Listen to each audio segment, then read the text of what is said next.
The Silent Hunter. In the cockpit of a MiG-21, silence isn't just the absence of noise. It's a weapon.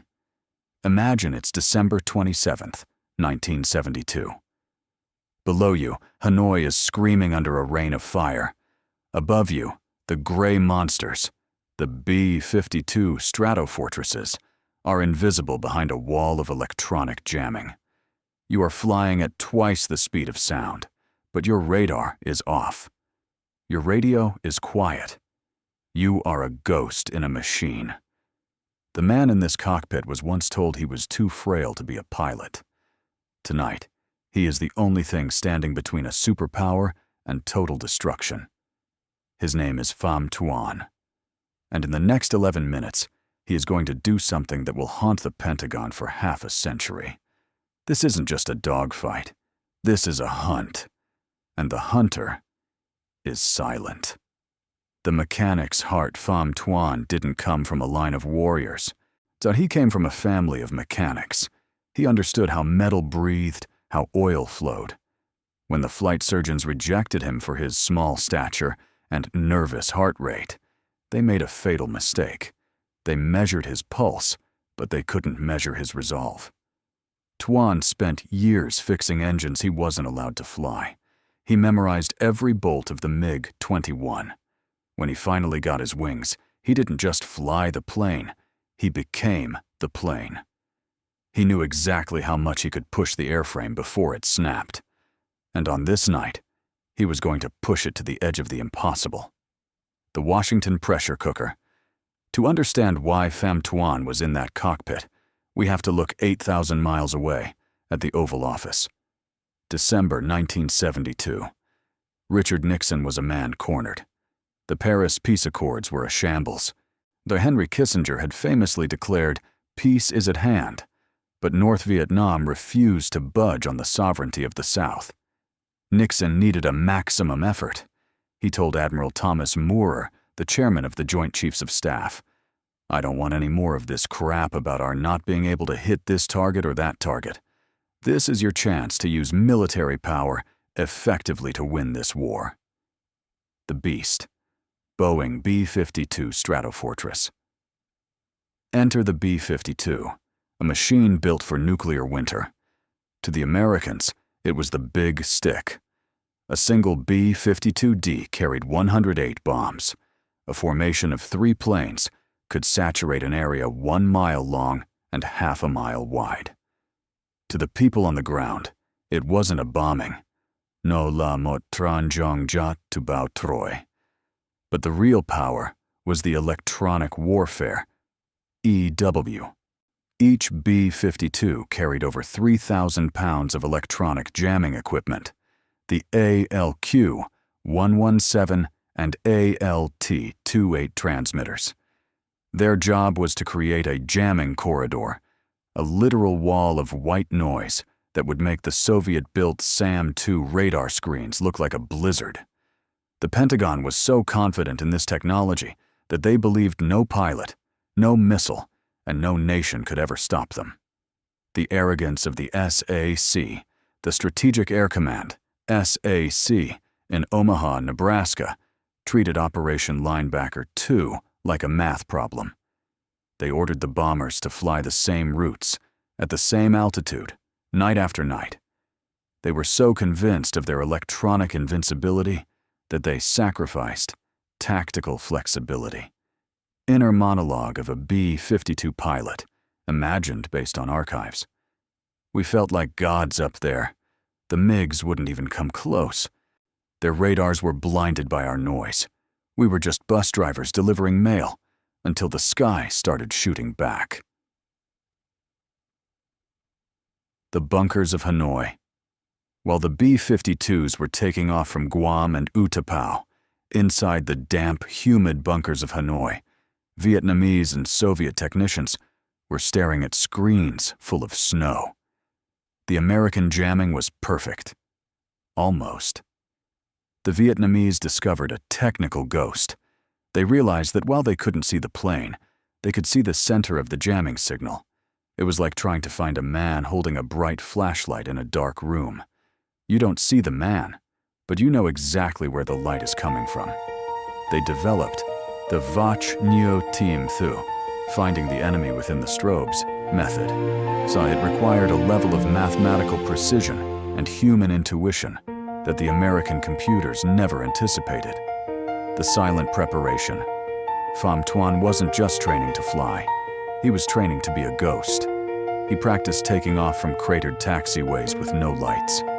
He learned to fly by the GCI's ground-controlled interception, voice alone. The GCI was my eyes, Tuan would later say. I had to trust them more than I trusted my own senses. If they said, turn 5 degrees, I turned. If they said, climb, I climbed. We were one entity. 22-20 hours. Yanbai Airfield. The runway is a graveyard of asphalt. USF 111. Aardvarks have spent the last 6 hours cratering the strip, trying to bury the North Vietnamese Air Force alive. But the mechanics, the men who shared Tuan's blood and spirit, have spent the evening filling holes with hand-mixed concrete. Tuan climbs into the cockpit of MiG-21 number 5121. The smell of high-octane kerosene is thick in his mask. He doesn't look for the start button. His hands move by muscle memory, born from years of turning wrenches. Tuan's inner monologue.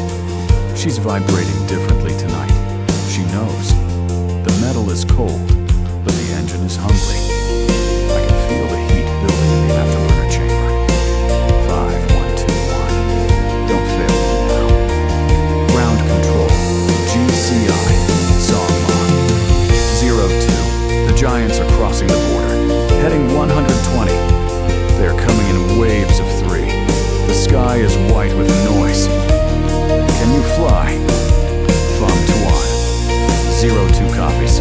I am the noise. Requesting afterburner launch. The Tumansky R-11 engine ignites. On the 20-foot flame stabs the darkness. Tuan doesn't use runway lights.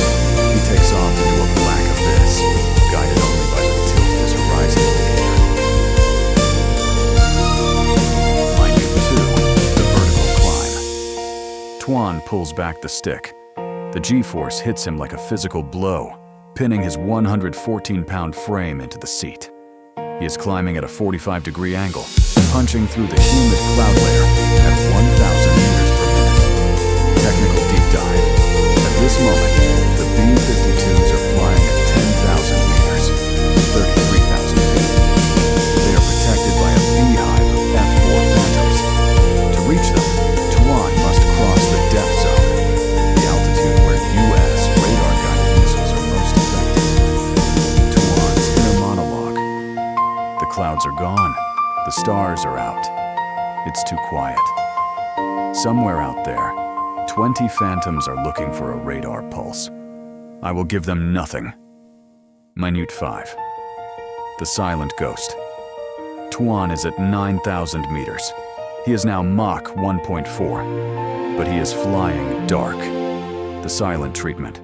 His RP-21 radar is completely off.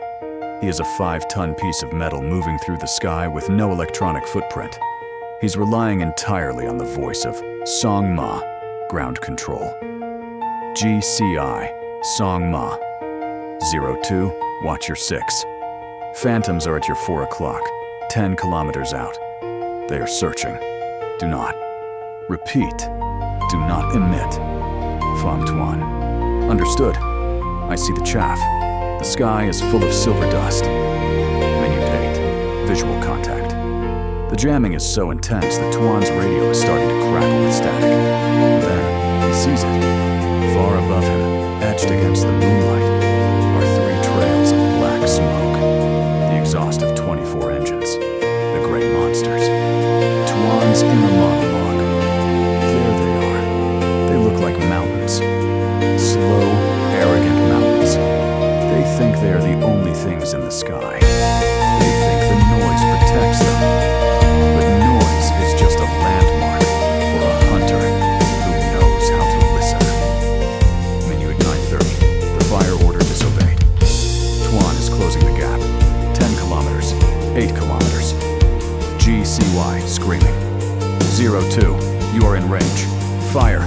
Launch missiles now. The escorts are turning toward you. Fire and brake. Tuan's thumb is on the red button. The fire order is absolute. But he looks at the distance. The B-52 is massive, but its electronic flares and defensive tail gunners are deadly. If he fires from 5 kilometers, the B-52 has a 60% chance of jamming the missile's seeker head. Pham Tuan, silence. GCI, 02, did you copy? Fire now. Tuan's inner monologue. No, not yet. I am a mechanic. I don't fire until the tolerances are zero. I need to be under their skin. Tuan pushes the throttle further. He is now at 3 kilometers. 2 kilometers. He can see the individual rivets on the B-52's fuselage. He can see the red navigation lights on its wingtips. Minute 11. The kill. The heat seeker in his R-3S missile finds the sun-hot core of the B-52's inboard engines. Tone. A high-pitched, steady scream in Tuan's headset. It sounds like a choir. Pham Tuan. For the bunkers. For Hanoi. Fox 2. 2 missiles leave the rails. Tuan doesn't wait for the impact. He slams the stick left and pulls a 9G barrel roll. Behind him, the impossible happens. The first missile hits the wing. The second missile hits the bomb bay.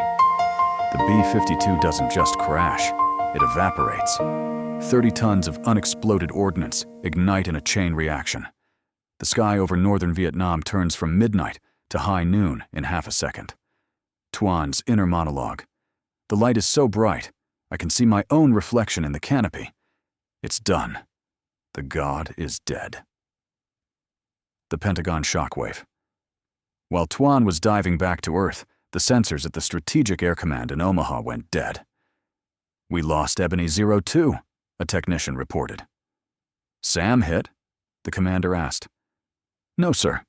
Our telemetry shows an air-to-air engagement. We have a MiG in the corridor. The silence in that room lasted for an eternity. For decades, the B-52 was the Invincible shield. Now, a $10 million fortress had been brought down by a $500,000 Soviet jet and a man who was too small to fly. The silent strike of American pilots. The psychological impact was devastating. For the first time in the war, American B-52 crews, the elite of the elite, began to question their survival. At the base in Utapao, pilots gathered in the mess hall in silence. The myth was broken. If one MiG could do it, they all could. This was the silent strike. It wasn't a mutiny, but it was a collapse of morale that forced the hand of Richard Nixon. 2 days later, the bombing of Hanoi stopped. The God Killer had forced the superpower back to the negotiating table. Tuyet voi, chungta jango vakjit suasio pham, mega documentary moi lam hintu. Jehuan tat goi noi dung kong lonai, toi setrien kai chuang bai, chuang kwoi, voi suknang vitriet liva kam ksuk, sao joban gyao hesin thai shorts, va community va concept, thumbnail kwoi kung. Voi dung luong moi lam inghintu, video nai kong chi la mot clip YouTube, no la mot di sang so. And Chapter 7. Beyond the Horizon. The Legacy of the Mechanic, approximately 2,000 to 3,000 words. Tone. Epic, philosophical, uplifting. Focus. From the cockpit of a MiG-21 to the stars. The message for future generations. The heroes return to the Earth. When the smoke cleared over Hanoi in January 1973, the world was different. The gray monsters had retreated, and the myth of electronic invincibility was buried in the mud of the Red River Delta. But for Pham Tuan, the mission wasn't over. A hero's journey doesn't end with a medal. It ends when his story becomes a light for others. Tuan was awarded the title of Hero of the People's Armed Forces, but he remained the same man who once fixed engines in the rain. He didn't see himself as a god killer. He saw himself as a student of the impossible. At the Final Frontier, Intercosmos, 1980. Music, orchestral, soaring, hopeful. 8 years after that fateful night in December, Pham Tuan found himself in another cockpit. This time, it wasn't a silver jet. It was the Soyuz 37 spacecraft. The boy who was too small to fly a plane was now representing an entire nation in the vacuum of space. As he looked down at Earth from the Salyut 6 orbital station, he didn't see borders or battlefields. He saw the same fragility he had felt in 1972. Tuan's reflection, imagined. In the MiG, I looked up at the stars to find my way home. In the Soyuz, I looked down at the home I fought to protect. Technology took me to the stars. But it was the human spirit, the spirit of a mechanic who refused to quit, that kept me alive in both. The message to the future. Why does Pham Tuan's story matter in 2026? In an age of AI, drones, and autonomous warfare, we often forget the human variable. We think the biggest computer wins. We think the most expensive sensor is unbeatable. Tuan's 11-minute hunt is a permanent reminder. The machine is only as brave as the heart inside it. Arrogance is still the greatest blind spot. Grit is still the ultimate stealth technology.